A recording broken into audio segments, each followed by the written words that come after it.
Pour en parler sur ce plateau avec nous, Pierre-Yves Bournazel, vous êtes député Agir, candidat à la mairie de Paris, et Xavier Renoux, formateur à la désobéissance civile du collectif Extinction Rébellion. C'est une ZAD en plein Paris qui s'installe. Qu'est-ce que vous en pensez? D'abord, il y a deux éléments. Il y a l'élément de fond, il y a des demandes. La demande est simple, c'est l'urgence d'agir et de transformer profondément notre modèle de production et de consommation. Et j'y suis tout à fait favorable et je souhaite qu'il soit entendu de la part du gouvernement français, mais bien au-delà de l'ensemble des gouvernements européens et internationaux, parce qu'on ne peut plus attendre pour transformer notre modèle. Je suis le seul député parisien, par exemple, à avoir voté l'interdiction du glyphosate. On a beaucoup de retard sur ces sujets-là et il faut entendre cette population, et notamment cette nouvelle génération, pas simplement, mais aussi la nouvelle génération qui porte ce message. Mais ce que moi je veux dire, et je m'adresse à mon interlocuteur, c'est qu'il faut faire entendre ce message-là, il faut le porter, il y a urgence à agir, il y a des possibilités d'action, mais le blocage du domaine public est un problème dans la durée. Ces personnes ne sont pas violentes, il n'y a pas de problème, il n'y a pas de sujet, et je souhaite par le dialogue qu'on en sorte et que les revendications puissent se porter autrement que par le blocage du domaine public, pour des raisons évidentes de liberté d'aller et venir de tous les citoyens, mais aussi pour des raisons à terme de sécurité. Donc je souhaite dans le dialogue qu'il puisse s'établir avec les associations et les citoyens des revendications qui se portent sous d'autres formes. Les revendications sont justes, c'est le mode de revendication qui pose problème. Qu'est-ce que vous répondez à ça? Je réponds que l'espèce humaine est engagée dans une bataille pour sa survie. Au-delà de l'espèce humaine, l'ensemble du vivant est menacé par notre mode de production et notre mode de gouvernance de celui-ci.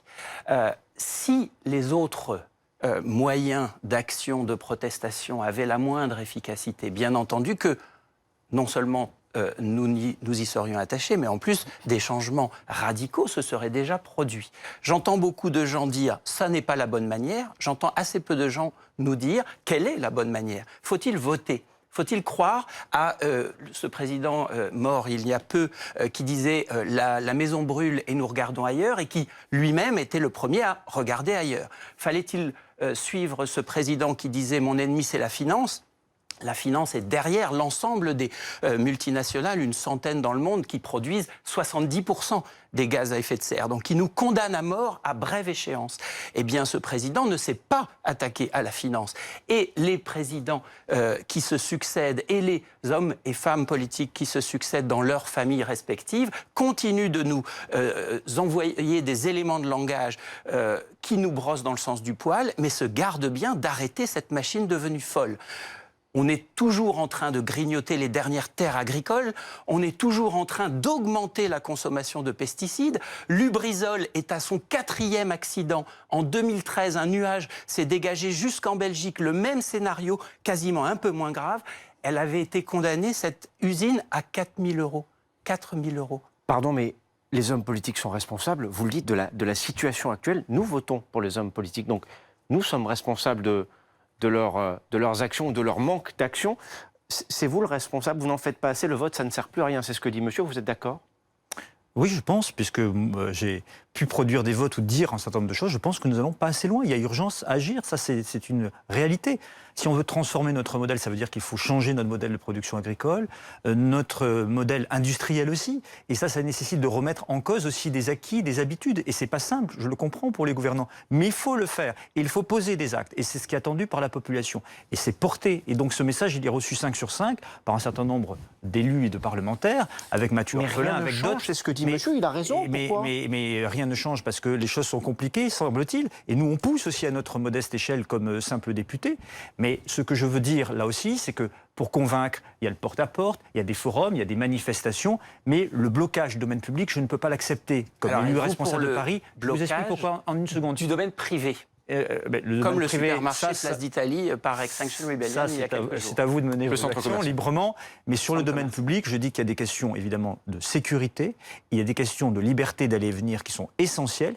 Et si je comprends le message qui est porté, demain, je peux être d'accord avec un autre message ou en désaccord avec un autre message d'autres groupes, mais s'ils occupent illégalement le domaine public, qu'est-ce qui se passe? Et donc, moi, je souhaite que dans un état de droit, on respecte la démocratie qui est le dialogue, qui est l'échange, et c'est ainsi qu'on peut convaincre et faire avancer la société. C'est une conviction profonde. Pierre Mendès France disait « La démocratie, c'est d'abord un état d'esprit. Le premier état d'esprit, c'est le dialogue, et il faut être entendu. » Donc il faut que les citoyens soient entendus davantage des gouvernements, ça c'est sûr, et il faut qu'on entende tous les demandes de transformation de ce modèle-là. Ça marche ou pas, l'occupation comme vous la menez? Parce que citoyens... franchement, c'est pas la quelques dizaines ou centaines de militants qu'on a à Paris depuis quelques jours qui vont faire changer les politiques publiques en matière de lutte contre le réchauffement climatique. Quel que soit le bien fondé de votre combat. Je crois qu'aujourd'hui, il y a une prise de conscience mondiale de la catastrophe à laquelle a mené notre modèle marchand du tout profit. Je crois que les citoyens qui aujourd'hui s'expriment de manière non violente dans le centre de Paris sont peut-être parmi les plus conscients de cette catastrophe et conscients de l'impasse dans laquelle nous nous trouvons d'un point de vue démocratique, c'est-à-dire qu'en effet, nous sommes théoriquement dans une démocratie, mais dans la réalité, un certain nombre de puissances financières ont bien plus la main sur la rédaction des lois. C'est antidémocratique ce qu'ils font, ces militants, pour notre sort commun. Antidémocratique, je ne dis pas que c'est antidémocratique, il n'y a pas de violence.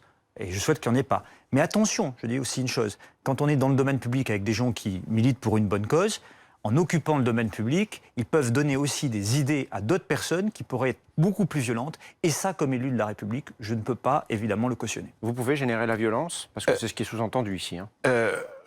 Je sais que la violence policière est toujours possible, hein, bien sûr. Je pense que violence pas ce qui était de ces citoyens, Extinction Rebellion a mis au cœur de sa mobilisation la non-violence. Nous subissons une extrême violence parce que je vous parle de notre survie à tous. Vous avez peut-être des enfants, j'en ai. Le modèle dans lequel nous sommes engagés, avec des Lubrizol, avec des Total, avec l'évasion fiscale généralisée et la pollution de masse, font une extinction du vivant. 50% des oiseaux qui ont disparu, 70% des insectes. On va où? Il nous reste 10 ans, 20 ans peut-être.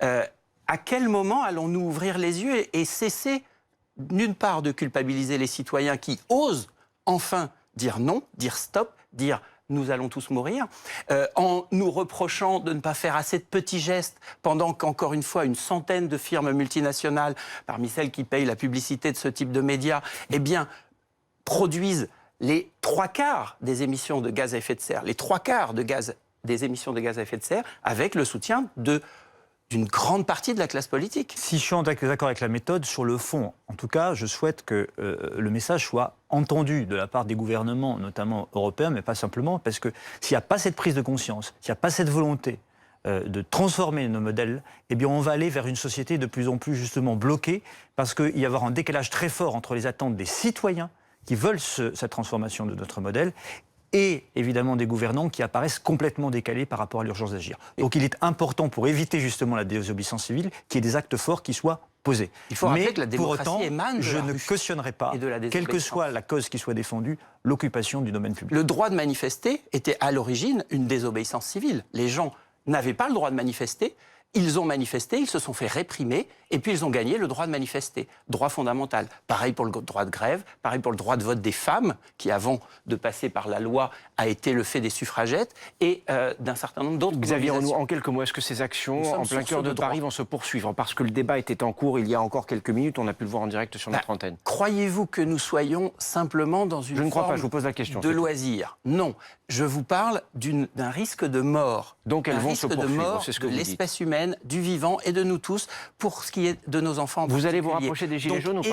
Évidemment que nous allons nous rapprocher des Gilets jaunes qui sont également victimes de ce modèle économique. Enfin, le rapprochement a déjà eu lieu depuis longtemps. Sur mes formations à la désobéissance civile, j'ai en général, depuis 8 mois à peu près, des Gilets jaunes et des activistes du climat, d'Extinction Rebellion notamment, qui ensemble se disent on est emporté vers le gouffre, il faut que ça cesse.